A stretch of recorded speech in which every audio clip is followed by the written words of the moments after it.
他资产上亿却从没换过手机，屏幕坏了也只是拿胶带粘一下，睡觉的时候还要把手机握在手里。可这天醒来却发现手机竟被女伴踩在脚下，他瞬间脸色大变，慌忙将手机捡起，可缠满胶带的屏幕已没有了反应。他不顾女孩的呼喊冲了出去，就连鞋子都没来得及穿上，刚跑到手机店还没喘口气就大声喊道：“他愿意出100万修好他的手机。”店长闻声赶来，将他请进了办公室，并信誓旦旦地许诺一定会帮他修好。男人依旧忧心忡忡，直到接过手机，听着里边传来的熟悉声音，他才放下心来，因为这声音正是他最爱的女孩，同时也是他未过门的妻子。那一天她美丽动人，可新郎却迟迟没有出现，他眼神死死地盯着门口，直到最后他都不相信，平日亲密无间的爱人竟在婚礼这天逃跑。这一逃便是8年。如今的佩奇已是万人瞩目的明星，所有人都被他的歌声与颜值征服，却没人知道光鲜亮丽背后的孤独。深夜，消沉的佩奇难以入眠。这时一则新闻吸引了他的注意，学龄时最好的玩伴在车祸中死亡，痛苦的回忆瞬间侵袭他的大脑，他大醉一场来麻痹自己的神经。可回到车内又一次听到了好友故去的新闻，为了不留遗憾，他不顾经纪人的阻拦，驱车前往魂牵梦绕的小镇参加葬礼。到达教堂门口后，佩奇却陷入了沉思，一个抛弃妻子的渣男要如何面对小镇中的故人？就在他犹豫不决的时候，匆忙赶来的乔西与他撞个正着。看着神色慌张的乔西，再看向他身旁牵着的小女孩，佩奇愣住了，直到女孩走远，他的内心都无法平静。葬礼结束后，乔西气势汹汹地走向佩奇，二话没说，直接狠狠地给了他一拳。这时父亲走了过来，看着如此狼狈的儿子，父亲也忍不住摇了摇头。随后他跟父亲回了家，却住不惯窄小的单人床，喝不惯劣质的咖啡，就连父亲的态度他也无法适应。这时他才意识到自己离开家有多久，他颓废地躺在沙发上，或许只有酒精才能让他忘记这些痛苦。他骑着高中时的自行车前往小镇，正巧遇到了老同学在超市收银。他向同学打听乔西的住址，同学明明知道也不愿告诉他。无精打采的他来到路边的长椅上，恰好看到乔西在路对面经过，他尾随其后跟他走进一家花店。佩奇想了解乔西的生活现状，乔西却对他爱答不理，因为8年前的婚礼失约已让他彻底寒心。 But you don't belong here anymore, Liam. Please just leave. 佩奇被说得哑口无言，这时一个稚嫩的声音打破了两人间的尴尬，那正是乔西的女儿比利。一见到佩奇，她立马就认了出来。You were outside the church yesterday. You're that country star my mama listens to sometimes. 被女儿戳中心思的乔西瞬间惊慌失措，只好当着朋友的面做着无力的解释。佩奇看着小女孩与自己相似的眉眼，忍不住问向她的年龄。在比利说出自己7岁时，佩奇瞬间醒悟。送走孩子后，乔西知道再无隐瞒的必要，便将比利的事一五一十地说了出来。原来那场婚礼后不久，乔西就发现自己怀了身孕。他无数次拨打佩奇的电话，可每一次都是无人接听。绝望的他最后还是选择将孩子生下，并一个人将其带大。佩奇听后愧疚不已，匆忙结束对话后飞奔到父亲面前，质问他为什么没将女儿的事告诉自己。父亲也十分恼怒，他曾不止一次联系佩奇，不是电话打不通，就是被保安拦在门外。唯一一次见到佩奇，还看到了无法直视的场面。Yeah, shame on me. 父亲的话让他陷入沉思，于是他找到乔西，希望临走前能弥补欠缺多年的父爱。虽然自己曾是个彻头彻尾的混蛋，但比利与自己的血缘关系是不争的事实。乔西有些动容，但他认为这种事也要得到女儿的同意。回到家，他刚和女儿提起爸爸的事，比利就似乎知道他要说什么。 I don't know, he seemed nice to me.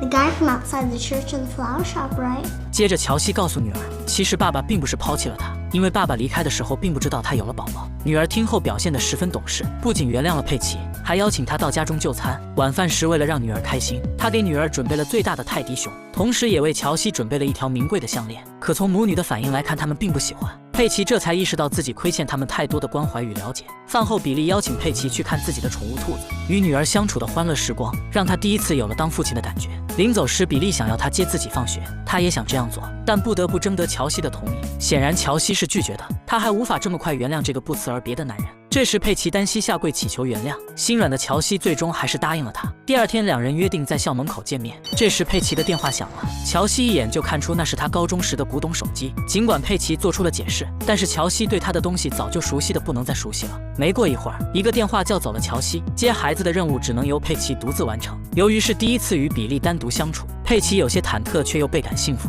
他带着比利来到车前，比利却开始抱怨起来，敞篷跑车太危险了，他宁可走回去也不会坐在车里。无奈的佩奇只好从父亲那借来老爷车。或许是血缘关系，父女两人的相处十分融洽。女儿说喜欢音乐，佩奇便即兴为女儿创作一曲。美妙的歌声让小女孩陶醉。佩奇起身后，比利竟也有模有样的学了起来。看着小比利认真的模样，佩奇也终于明白吉他才是最适合比利的礼物。Why, yes, yes! 傍晚，佩奇将她送回了家，比利却抱着她不舍分别。看着父女两人相处得如此亲密，乔西感觉到了前所未有的开心，就连看向佩奇的眼神也从怨恨变得逐渐深情。从这之后，一家人相处得愈加融洽，佩奇也学会了感恩，不仅给父亲换上了崭新的咖啡机，还亲自整理了母亲最爱的玫瑰园。幸福的时间一天天的过去。这天放学后，比利主动提出要坐他的敞篷车，或许这是女儿对父亲的绝对信任。夜晚，女儿就像是一个小大人一样，一本正经地问他当初为什么要逃跑。这个问题，佩奇自己也想了8年。他磕磕巴巴地告诉女儿，那时的自己太过年轻，名利蒙蔽了他的双眼，等到他想挽回的时候已彻底沦陷。幸好现在的他找到了回家的路。看着真诚的佩奇，女儿选择了原谅，并在这晚叫了第一声爸爸。坐在门口的乔西听到了父女间的对话，面对着诚恳的男人，那种恋爱时的甜蜜再次涌上心头。他不再抵触佩奇的存在，甚至提出让佩奇送他回家。温柔的晚风划过乔西的脸颊，同时也抚平了他内心的伤疤。回到家后，乔西告诉佩奇有点怀念青春的感觉，佩奇自然不会放过这次机会，他要把对乔西的爱告诉整个世界。隔天，他化上精致的妆容，穿上美美的裙子，奔赴这场缺席8年的约会。他推开车门，佩奇已经等候多时。他缓缓走向佩奇，眼神中流露着藏不住的爱意。佩奇挽起他的手，走向直升机，满城的霓虹照亮了城市的上空。乔西的心也在这一刻彻底沦陷。不一会，两人到达宴会现场，面对着铺天盖地的记者，佩奇大方地说出她就是自己妻子。记者们想继续追问，但佩奇拒绝了他们，因为他想把更多的时间留给妻子。舞会上就着暧昧的氛围，两人在舞池中央起舞相拥，他们终于找回了内心悸动的感觉。